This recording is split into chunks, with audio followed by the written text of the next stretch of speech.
कृष्ण गोविंद हरे मुरारी हे नाथ नारायण। ভাদ্র মাসের কৃষ্ণ অষ্টমী পূর্ণ সে লগন, কারাগারে জন্মে নিল দেবকী নন্দন। কংসবধের আকাশবাণী করলেন যোগমায়া, মা যশোদার আদরে পালিত হবেন শ্রীকৃষ্ণ।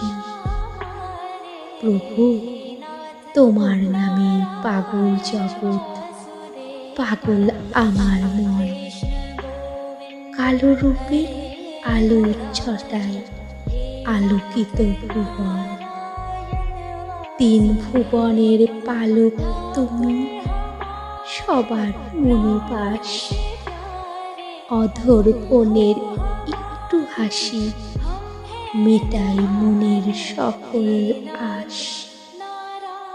মায়াবী ওই কাজল আঁখি প্রেম লীলার সুর ছড়ায়। হৃদয় ভোলানো মোহন বাসি সকল কষ্ট ভুলিয়ে দেয়। প্রণামী তোমায় জগতের নাথ, আর তো চাওয়ার কিছু নেই। প্রাণ ভরে ডাকি তোমায়, চরণে দিও একটু ঠাঁই। হে প্রভু, তুমি অন্তর্যামী, তোমার নামে বিভোর হৃদয় পূর্ণ। আজ শুভ জন্মাষ্টমীতে জ্ঞানের আলো জ্বালাও, সবার মনে অজ্ঞতা করো দূর।